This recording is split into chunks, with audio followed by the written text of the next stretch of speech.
Storms also brought much needed rain to what is currently the largest wildfire in the country. The Baker County Sheriff calling that a, quote, godsend, and even reducing some of the evacuation levels. Let's get right to Chief Meteorologist Matt Safino. Matt, a bit of good news with the rain, but it sounds like a lot of uncertainty, too, with all the lightning.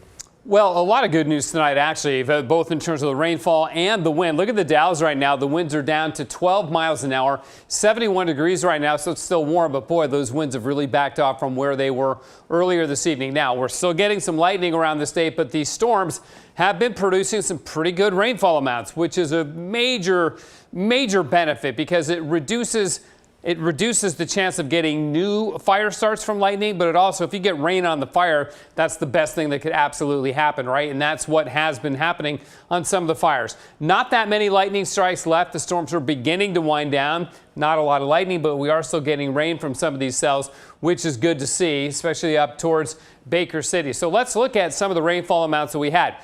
These locations, not a lot of rain, couple hundreds at John Day, 800s at LeGrand. Ontario had a severe thunderstorm go through, dropped nearly a quarter of an inch of rain. I'm sure they were happy to see that. But if you look at some of the more remote weather stations that we have up in the mountains, it's pretty impressive. Down by Prairie City, they had about 2/3 of an inch of rain. And either side of Baker City to the south, and then also right over the Durkee Fire, they had as much as a half an inch of rain. A place called Blue Canyon, another place called Morgan Mountain. So some really beneficial rain there. The other thing too, Dave, is that the humidity has gone way up, which slows the spread of the fire itself. It was very, very dry, of course, the last several days.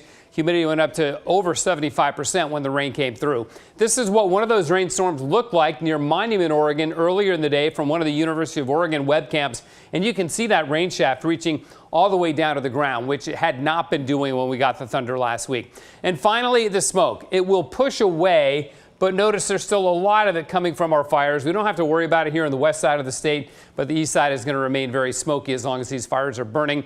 A lot of the fire weather warnings have been allowed to expire, except for down in south central Oregon, but all of northeastern or eastern Oregon is free from fire weather warnings now, in large part because of the rain and the increased humidity, which will really decrease the threat of critical or erratic spread of the fires themselves. So a lot of good news actually out there tonight. The wind forecast is also dropping on down, finally down below about 10 miles an hour. This is for the Dalles, but it's a pretty good representation of the winds in the Columbia Basin. So thunderstorms ending tonight. Strong winds again tomorrow, especially in the gorge near the microwave tower fire and the Bighorn fire. Thunderstorms tomorrow, yes, but only in extreme southeast Oregon, the extreme southeast part of Malheur County. So again, a lot of good news tonight. Fire's still burning, but at least we got the rain. David? Hey, really some great news after a tough few days. Thank you, Matt. Let's take a closer look at the Durkee Fire, once again the largest in the country. Catherine Cook is in the newsroom. Catherine, we should mention it's burning right next to other major fires that are also straining resources. And David, the latest numbers show the Durkee Fire at nearly 270,000 acres. That's 420 square miles the fire has scorched, and there's still no containment. But in an update tonight, the Baker County Sheriff's Office called the rain that moved through the area a godsend. In fact, the evacuation level for the city of Huntington has been reduced from a level 3 go now to a level 1 be ready notice. More evacuation levels could be reduced tomorrow.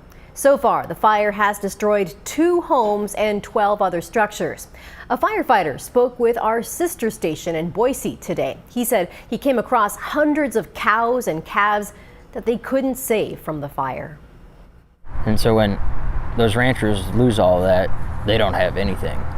So a lot of those ranchers, they may have to sell off most of their cows, take them to the sale barn because they can't afford to feed them, because the grass that they were depending on is now just ash on the ground. So I know it's devastating. The fire also jumped I-84 earlier today. The interstate was already shut down as the flames got close. It's now closed in both directions from east of Pendleton to the Idaho border. Here's the advice ODOT is offering travelers. We're encouraging people, if they must travel east-west through Oregon, that they consider, it might be a little bit out of the way, but to consider traveling on US 20.